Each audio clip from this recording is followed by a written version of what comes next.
राजा रामचंद्र भगवान की पवन सुत हनुमान की शंकर भगवान की जय। साचे दरबार की जय। श्री राधा कृष्ण भगवान की सब संतन की जय। सब भगतन की जय।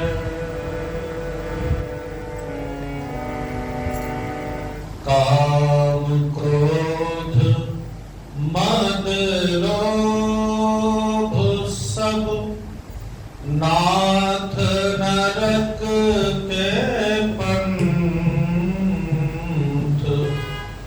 सब परिहरि रघुबीर भजहु भजहि जहि संत भजहु भजहि जहि संत। काम क्रोध लोभ नाथ नरक के पंथ। यहाँ तो नरक जाने का, स्वर्ग जाने का, वैकुंठ जाने का तीनों रास्ते खुले हैं। अब हमें कौन सा रास्ता चुनना है ये हमारे ऊपर है। विभीषण श्री विभीषण रावण को सलाह दे रहा है, अपना मत विचार निवेदन कर रहा है कि हे नाथ, काम क्रोध मद लोभ सब नाथ नरक के पंथ। मतलब यह है कि ये सब नरक के पंथ हैं, इसलिए कामना छोड़ दो, नहीं तो नरक जाना पड़ेगा। क्रोध छोड़ दो, नहीं तो नरक जाना पड़ेगा। लोभ छोड़ दो, नहीं तो नरक जाना पड़ेगा। काम क्रोध लोभ आवश्यकता इन तीनों की है, पर अनावश्यक कामना करना, अनावश्यक क्रोध करना, अनावश्यक लोभ करना नरक की ओर जाना निश्चित करता है। इसलिए संतजन कहते हैं सब परिहर, सब छोड़कर भजहु भजहि जहि संत। स्वर्ग या वैकुंठ जाने का सोचना चाहिए, नरक का नहीं। तो वैकुंठ का रास्ता क्या है? बोले भजहु भजहि जहि संत। संत जन सबसे बड़े, वे भी जिसका भजन करते हैं उसी का भजन तुम भी करो, क्योंकि बड़े लोग जो पथ निर्माण करते हैं उसी पर छोटे लोग भी चला करते हैं। इसलिए अच्छा, रावण को एक शंका थी, राम जी को मनुष्य समझता था, राम जी को मात्र मनुष्य समझता था। इसलिए विभीषण जी महाराज वो भेद भी खोल रहे हैं, कह रहे हैं तात राम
नर भूपाला, भुवनेश्वर कालहु कर काला। हे तात, राम मनुष्य के ही राजा नहीं है, वह समस्त लोकों के स्वामी हैं। और बोले काल के भी काल हैं, जो काल सबको खा जाता है, इसलिए काल से सब डरते हैं। पर जो काल सबको डराता है, वो भी प्रभु राम से डरता है। भुवनेश्वर कालहु कर काला, वो काल भी राम जी से डरता है। और वह संपूर्ण ऐश्वर्य, यश, श्री, धर्म, वैराग्य और ज्ञान के भंडार भगवान है। ज्ञान के भंडार भगवान है। ब्रह्म अनामय अज भगवंता, व्यापक अजित अनादि अनंता, गोदिज धेनु देवहितकारी, कृपा सिंधु मानुष तन धारी, गोदिज धेनु देवहितकारी, कृपा सिंधु मानुष तन धारी। तो जो संपूर्ण ऐश्वर्य, यश, श्री, धर्म, वैराग्य, ज्ञान के भंडार भगवान है। कोई पूछे तो मनुष्य क्यों बन गए, क्या जरूरत थी? उस पर कहते हैं गो दिज धेनु, देवहितकारी, कृपा सिंधु मानुष तनु धारी, जन रंजन भंजन खल व्राता, वेद धर्म रक्षक सुनो भ्राता। पहले गो, उन कृपा के समुद्र पृथ्वी, ब्रह्मांड, गौ और देवताओं के हित के लिए मनुष्य शरीर धारण किया है। कौन सा? बोले मनुष्य शरीर। कौन? कृपा सिंधु भगवान राम ने। कृपा सिंधु कहा इसलिए कि मनुष्य तन भगवान ने अपनी कृपा स्वभाव बस बनाया है। क्योंकि रावण ने वरदान मांगा था, वानर मनुज जाति दुई बारे, और मुझे कोई मार ना सके। तो मनुष्य बन के ही रावण को मारा जा सकता है। इसलिए वो अपनी कृपा से क्या बने? मनुष्य बने हैं। और हे भाई सुनिए, वे सेवकों को आनंद देने वाले हैं और दुष्टों के समूह का नाश करने वाले हैं। वेद तथा धर्म की रक्षा करने वाले हैं। वेद और धर्म की। तो मैं तो कहता हूं, ताहि बयरुत जीनाई माथा, प्रणतारति भंजन रघुनाथा। उनसे बैर त्याग कर उन्हें मस्तक नवाइए। वह श्री रघुनाथ जी शरणागत का दुख नाश करने वाले हैं। हे नाथ, देवनाथ प्रभु कहूँ बई देहि, भजहु राम बिनु हेतु सने। उन प्रभु सर्वेश्वर को जानकी जी दे दीजिए, बैर तभी खत्म होगा। और बिना ही कारण स्नेह करने वाले श्री राम को भजिए, श्री राम को भजिए।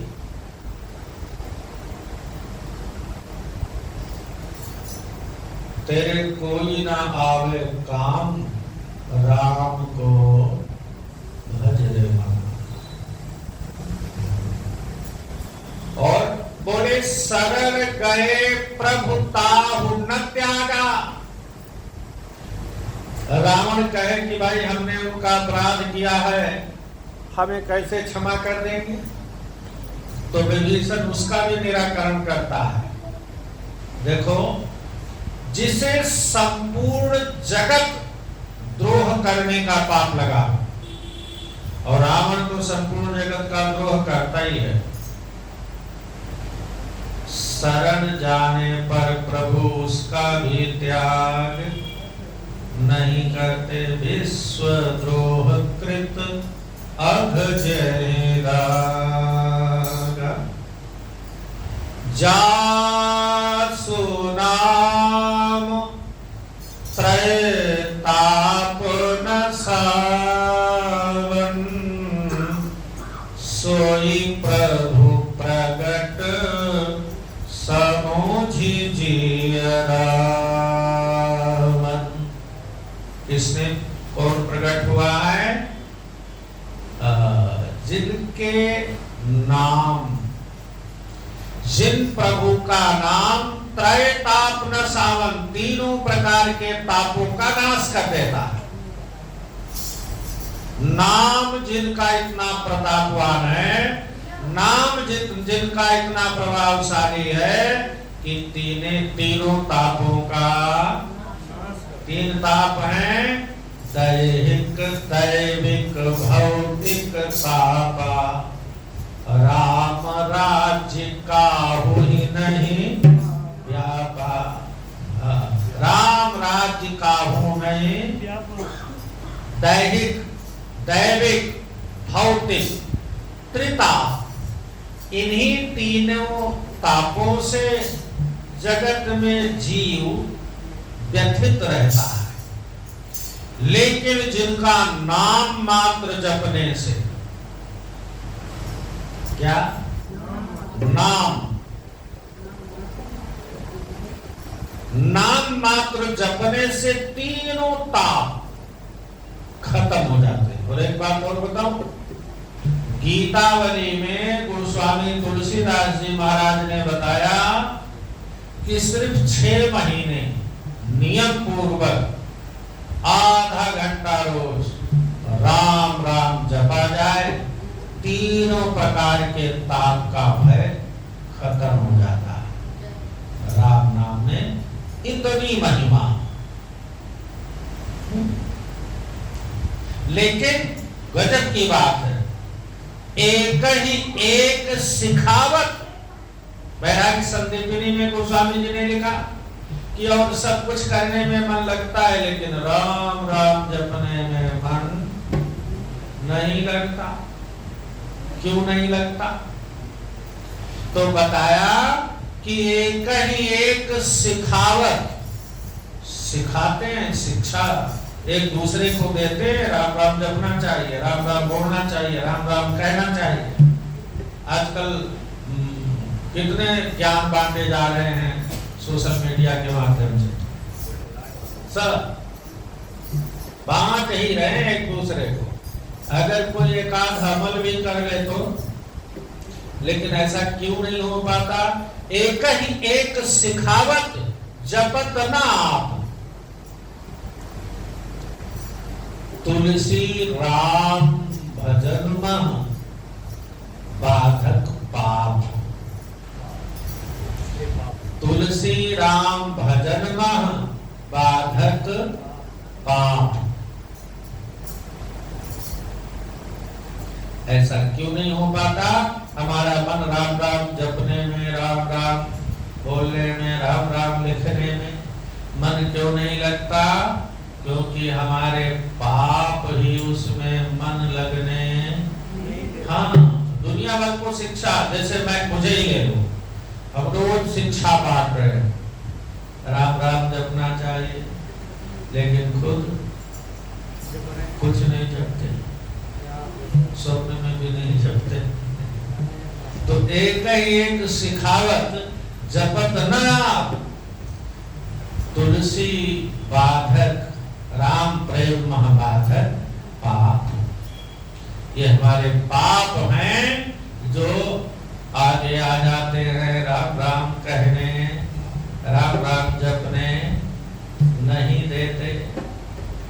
देखो, कोई भी सात्विक कर्म हम सोचते हैं, विचारते हैं, करेंगे, और एक बार विचार लिया करेंगे, फिर उस पर 10 बार ये विचारेंगे, करेंगे तो ये खर्च हो जाएगा, करेंगे तो ये होगा, अरे छोड़ो फिर कभी कर लेंगे, फिर कभी कर लेंगे, क्या जल्दी पड़ी है।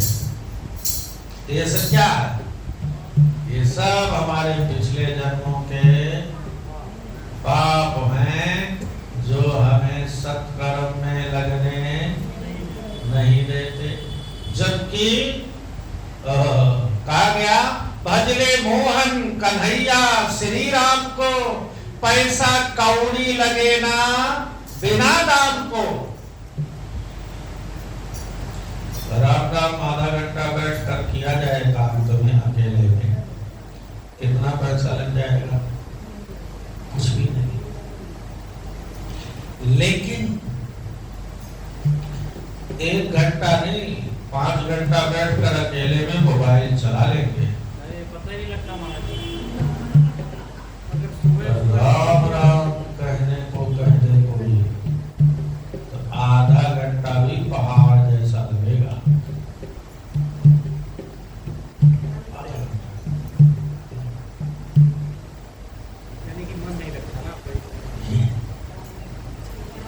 तो नहीं लगता, तो इसका कारण क्या है? हमारे पाप। तुलसी राम प्रेम कर बाधक सिर्फ और सिर्फ पाप। इसलिए मैं तो कहता हूं, हमारे गुरुजी कहते थे कि जब धर्म कर्म करने से मन हटने लग जाए ना, तो समझ जाओ कि पाप आने आ रहा है। तो किसी तरह उसे जबरदस्ती करो, जबरदस्ती करो, भाग जाएगा पाप।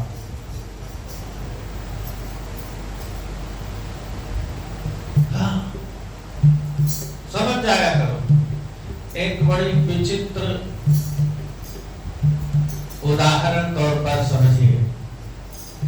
एक पंडित जी और एक लाला जी की मित्रता थी। तो पंडित जी की 2 लड़कियां थी,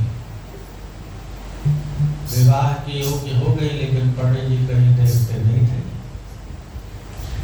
तो जैसे लड़कियां सयानी हो जाएं और उनकी शादी समय से ना हो, तो लोग आपस में कानाफूसी करने लग जाते हैं कि देखो इतनी सयानी हो गई लड़की, शादी नहीं करती। तो लोग सब इधर उधर बात करने लगे, तो पंडित जी से सीधा न कह पाए। तो उनके दोस्त लाला से लोगों ने कहा, भैया तुम तो उनके मित्र हो, तुम्हारी बात तो सुनेंगे, तुम भी समझाओ। लाला भी सोचने लगा, यार पंडित विद्वान भी है, समझदार भी है, ये क्यों नहीं कर रहा। एक दिन उसने पंडित जी से पूछा, तो पंडित जी आंखों में आंसू भरकर कहने लगे, क्या बताऊं मित्र, बड़ा गड़बड़ है। क्यों, बात क्या है? कह लगे, बड़ी बेटी का जन्म पत्री देखा, तो उसमें लिखा है कि शादी होने के बाद 1 साल के अंदर ही विधवा हो जाएगी। अब दूसरी बेटी का लाला ने पूछा, दूसरी का? कहले उसका तो ठीक है, उसको कोई दिक्कत नहीं, उसका सुहाग बना रहेगा। तो अब बड़ी की ना करूं, छोटी की कैसे कर दूं? और बड़ी की कर दूं तो इस दुख से पहले ही मन डर रहा है, विधवा होकर आकर घर बैठ जाएगी तो फिर कितना कष्ट होगा। इसी उधेड़ गुण में मैं निर्णय नहीं ले पा रहा हूं। तो लाला ने कहा इसमें कौन सी बड़ी बात है, पहले क्यों नहीं बताया आपने? लाला बुद्धि लगाई उसने, सुनो मैं जैसा कहूं वैसा ही करो और कुछ नहीं होगा। कैसे कुछ नहीं होगा? लिखा है पत्री में, वेद शास्त्र की बातें गलत कैसे होगी? लाला ने कहा महाराज सुनो, ऐसा करो, ऐसी जगह ऐसा लड़का ढूंढो जो एक ही लड़की से दोनों की शादी करवा दो। एक ही लड़के से दोनों लड़कियों की शादी करवा दो, फिर देखता हूं ब्रह्मा को क्या करते हैं। पंडित जी ने कहा ऐसे हो पाएगा? नहीं, बहुत से ऐसे लड़के हैं जिनकी शादी नहीं होती है, तो चाहते कि कोई करते, तो कैसे भी हो मान जाएंगे। ढूंढने से क्या नहीं मिलता। अब पंडित जी और लाला जी लगे ढूंढने, गए बहुत दूर एक ब्राह्मण के यहाँ और उससे बातचीत करके तय किया शादी। बहुत विस्तारित है, बहुत आनंद समझदारी की कथा है। तो शादी तय कर दिया, उनसे कह दिया भैया शर्त ये है जो तुम मांगोगे सारा दहेज मिलेगा, पर हम दो लड़कियां हैं और दोनों आपस में इतना उनका लगाव प्रेम है कि वो बेचारी अलग रह ही नहीं सकती। तो मेरी इच्छा है कि हम दोनों लड़कियों की शादी एक साथ ही तुम्हारे यहाँ, अगर तुमको मंजूर है तो ठीक है, नहीं तो भैया नमस्ते राम राम, फिर कहीं और देखते। उन्होंने कहा हमें मंजूर है। तो जब मंजूर बात पक्की हो गई तो लाला ने कहा सुनो एक बात और बता दूं क्या? बोले बात से मुकरना मत, फिर चाहे कुछ भी हो जाए, अगर आपने बाद में कुछ गड़बड़ किया, मुकर गए कि अब हम नहीं करेंगे, तो भैया हमसे बुरा कोई नहीं होगा। आप ऐसा क्यों कह रहे हैं? बोले हो सकता है हमारे पंडित जी महाराज इनके दुश्मन बहुत हैं, हो सकता है कोई आए तुम्हें सिखाए पढ़ाए और तुम उनके बातों में आ जाओ, इसलिए मैं पहले ही बता दे रहा हूँ भैया, तुम्हें जो देखना भालना है तुम खुद देख भाल लो, लेकिन बीच में तीसरे की बात आप कभी।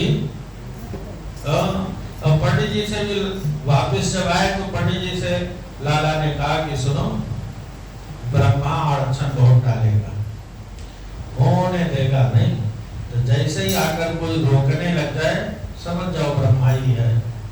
अच्छा वही हुआ, जैसे ही शादी तय करके गांव से बाहर निकले अपने घर के लिए जाने के लिए, तो गांव के बाहर अभी 10-20 कदम ही गए थे तो एक बुढ़िया माई साग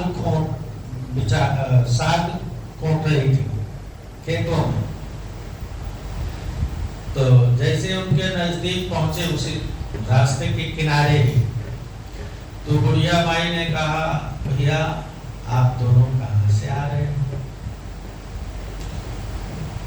पंडित जी ने कहा क्यों माता जी? बस ऐसे पूछ लिया, मैं फलाने ब्राह्मण के यहाँ अपनी बेटी की शादी तय करके आया हूँ।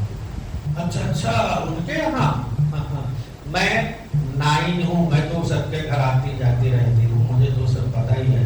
खैर कोई बात नहीं, अब तय कर दिया तो लगे उनको बहकाने। तो जैसे ही वो माई बहकाने लगी तो लाला ने कहा पंडित जी सुनो ये ब्रह्मा ही है। बस फिर क्या कहा? लाला ने कहा मार इसको। लाला ने लगाया 2-4 सोटा इसको, बुढ़िया माई को। बुढ़िया माई गाय, ये ब्रह्मा ही है। ऐसे बहुत विघ्न बाधा बनकर ब्रह्मा जी ने रोकने की कोशिश की, लेकिन लाला समझदार था। वो पंडित जी को, दोनों पंडितों को समझा दिया कि भैया ये ब्रह्मा ही है, ये होने नहीं देगा, लेकिन तुम डटे रहना। कई बार मार खाए ब्रह्मा जी। अच्छा, शादी जब होने लगी तो जिस पंडित को बुलाया था शादी पढ़वाने के लिए, ब्रह्मा जी उसको उठा ले गए, स्वयं उसी का रूप धारण करके आ गए। अब जैसे ही भाई संकल्प गलत बोल देंगे, फलाना कर देंगे, ढिमका कर देंगे, शादी वेद विधान से नहीं हो पाएगा। जैसे ही संकल्प गलत बोलने लगे, लाला ने सोटा उठाया, पंडित जी तुम तो विद्वान हो ही, तुम खुद ही करा दो। उसको लगाया 2-4 सोटा, फिर हो गया, शादी हो गई, शादी हो गई। अब ब्रह्मा जी को लाला पर बहुत क्रोध आया। ब्रह्मा जी जाकर अपने आसन पर बैठे और अपने दूतों से कहा कि आज ही रात में लाला को चारपाई समेत उठा लो। लाला जानता था कि ब्रह्मा ऐसे सहज में तो मानेगा नहीं, कुछ न कुछ तो करेगा। अब लाला सोने से पहले एक नोटबुक बनाया, एप्लीकेशन, और उसमें लिख दिया कि इसको देखते ही गद्दी छोड़ दो, और नीचे शंकर और विष्णु का साइन कर दिया। लाला बड़े दिमाग वाले होते, शंकर और विष्णु का साइन बना दिया और सिरहाने रखकर सो गया। अब दूत लोग आए, उन्होंने तो कुछ देखा नहीं, उनको आदेश था चारपाई समेत उठा ले गए। उठा ले गए तो जैसे ब्रह्मा के सामने रखा तो संयोग से ब्रह्मा की दृष्टि पड़ी है, कुछ कागज है, पहले कागज लाओ। अब कागज देखा तो पढ़ा, अब उसमें लिखा था कि देखते ही गद्दी छोड़ दो। साइन किसका है? शिव और विष्णु का। अब ब्रह्मा ने तुरंत गद्दी से नीचे आ गए, और जैसे ही नीचे आए लाला छलांग लगाए और गद्दी पर बैठ गया। क्या बन गया? ब्रह्मा। पद का ही तो महत्व है। अब ब्रह्मा बनकर बैठा। अब उन्हीं दूतों को बुलाए, इसको ले जाओ जेल में डाल दो। ब्रह्मा जी जेल में बंद हो गए और लाला ब्रह्मा जी वहां रोने लगे कि ध्यान किया शंकर और विष्णु का, आओ महाराज बचाओ। अब देखो शंकर जी, विष्णु जी, अन्य देवता सब आकर उसके आगे हाथ जोड़ रहे हैं। किसके? ऐसा मत करो भैया, कानून से मत खेलो। क्या चाहते हो तुम? बोले हम क्या चाहते हो? दोनों बेटियों का आंचल सुहाग कर दो, कम से कम 100 वर्ष। और बोले मुझे जहां से लाए हैं, जैसे लाए हैं वैसे ही वहां पहुंचा दो। तो सुनो, चारपाई का पावा जिस जगह था उसी जगह रहना चाहिए, तब मैं उतरूंगा, अन्यथा नहीं। तो अब बाध्य थे, मानना पड़ा। ब्रह्मा जी ने तुरंत, ब्रह्मा जी को बुलाया गया, उन्होंने दोनों बेटियों का अलग अलग भाग्य लिखा, 100 वर्ष का। अभी शादी हुई ही थी, उसने लिखवा कर आ गया, फिर दूसरी बेटी की उसके दूसरे भाई से शादी करवा दी। तो समझदारी इसी में है कि जब सत्कर्म करते समय हमारे मन में नाना प्रकार के विचार आए, जिससे हमें उसे छोड़ना पड़े या टालना पड़े, तो हमें जबरदस्ती करके वो कार्य करना चाहिए। हमें समझ जाना चाहिए कि हमारे पाप हमको सत्कर्म से दूर कर रहे हैं। अगर ऐसा हम करने लग गए तो कौन सी पदवी मिल जाएगी?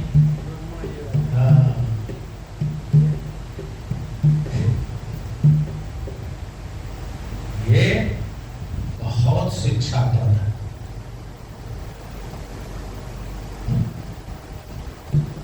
तुलसी राम प्रेम कर बाधक पाप, नहीं तो सिर्फ और सिर्फ आधा घंटा रोज नियम पूर्वक 6 महीने राम राम कहो। त्रिताप, संसार का जो त्रिताप है जिससे भय मनुष्य या जीव भयान्वित रहता है, सब अपने आप दूर हो जाएगा। आप निर्भय हो जाओगे, आप निर्भय हो जाओगे, किसी बात की चिंता आपको नहीं रह जाएगी। और क्यों नहीं रह जाएगी? सारे काम अपने आप राम की कृपा से समय पर बनने लग जाएंगे।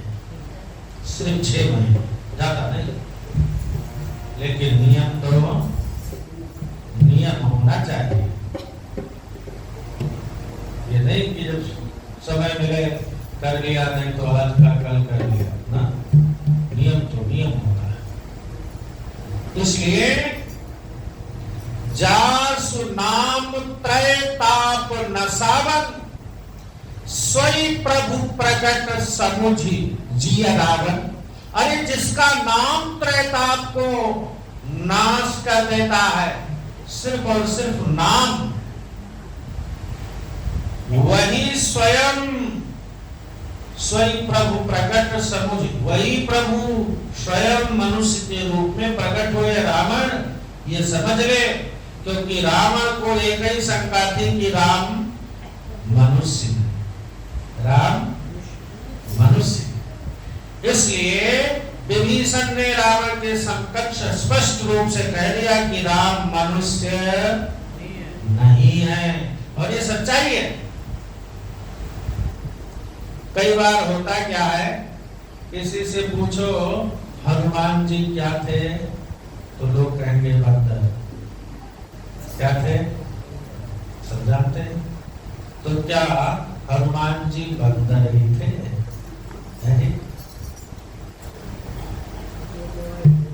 इतना प्रभाव, इतना प्रताप। हाँ, ये तो कृपावश उन्होंने बानर का रूप बनाया हुआ था, बानर नहीं थे। गंगा भी कोई नदी है, साक्षात ब्रह्म रूपा है। को गंगा जी साक्षात भक्ति रूपा है। कौन? गंगा जी। हम लोग तो आम नदियों की तरह समझते हैं, हम तो उन पर भी टिप्पणी कर लेते हैं। आजकल गंगा जी बहुत गंदी है, आजकल पानी बड़ा गंदा है। अच्छा, कभी हम ये नहीं सोचते कि हमारा मन कितना गंदा है? ये कभी आता है हमारे मन में? चाहे जितना हम छल कपट द्वेष पाखंड हमारे मन में भरा हो, लेकिन हम कभी ये नहीं सोचते। राम मनुष्य, राम साधारण मनुष्य नहीं। इसलिए रावण की शंका दूर करने के लिए कि समझ जाओ, भूल कर रहे हो, राम को केवल मनुष्य समझकर। जासु नाम त्रैताप न सावन, स्वयं प्रभु प्रकट समुझ जिया रावण। और बार बार पद लागो, विनय करो 10 शीश। मैं तेरे बार बार चरणों में प्रणाम करता हूँ, विनय करता हूँ, हे 10 शीश। परिहरि मान मोह मद भजहु कौशलाधीश। मान, मोह और मद को त्याग कर कौशलाधीश प्रभु राम को भजो। क्या त्याग कर? मोह और मद।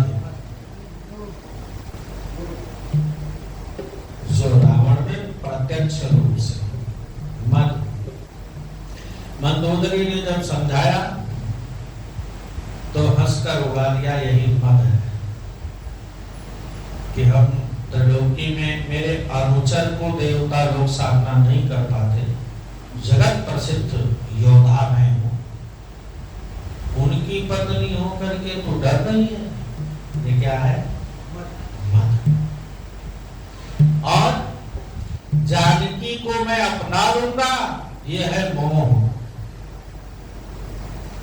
मेरे जैसा कोई नहीं, ये है मान। इसलिए विभीषण ने कहा, हे दशशीष, मैं बार बार आपके चरण में पड़ता हूं, विनती करता हूं, मान मोह मद को त्याग कर कौशलपति श्री राम जी का भजन करो। और सुनो, देखो विभीषण कितना हित चाहता है, बार बार हाथ जोड़ रहा है, चरणों में पड़ रहा है, और लास्ट में तो इतना भी कहा कि सिर्फ मैं नहीं कह रहा हूं, फिर मुनि पुलस्त्य निज शीश सन कहि पठई यह बात, तुरत सो मैं प्रभु सन कही पाई सुअवसर।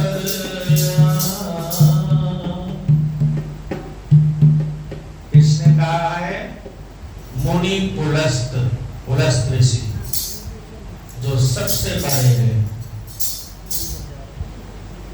रावण के कौन है? पुलस्त ऋषि, दादा बाबा, पिता के बाप। तो भैया मैं तुमसे छोटा हूं, मेरी विनती अगर तुम्हें नहीं स्वीकार करना है तो कोई बात नहीं। तो अंदर से विभीषण सोच रहा है कि चलो मैं छोटा हूं, छोटों की सीख जल्दी। हाँ, तभी आप देखोगे महाभारत में विजयश्री मिल गई पांडवों को, राज्य भी, राजगद्दी, राजतिलक ही हो गया।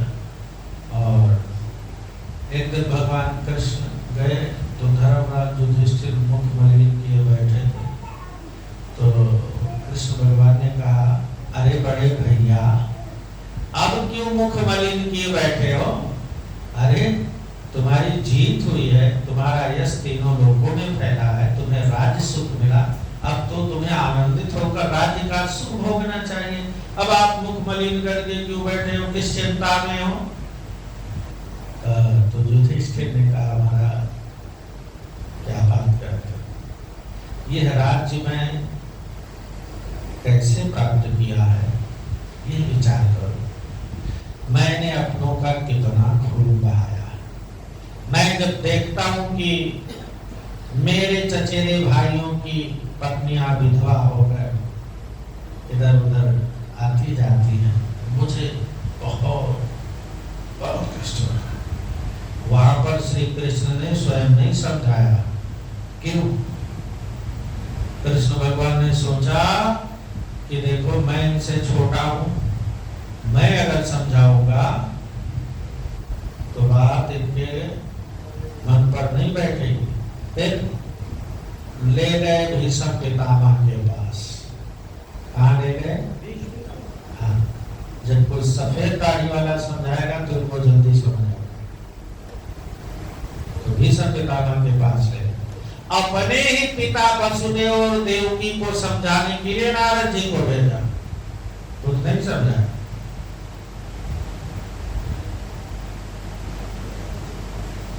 तो विभीषण ने सोचा कि शायद मेरी बात ना माने, तो सबसे बड़े का नाम लूं। अरे भाई, कोई भाई की बात नहीं मानता है तो भाई किससे कहता है? बाप से। बाप की तो मानेगा, और ये तो बाप के बाप की बात कही।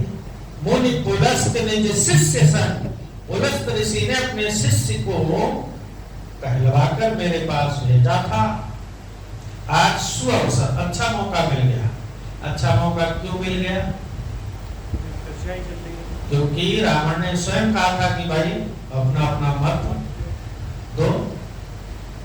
तो इसका मतलब एक चीज और कि जब तक कोई सलाह मांगे ना, हमें सलाह मांगे तब तो।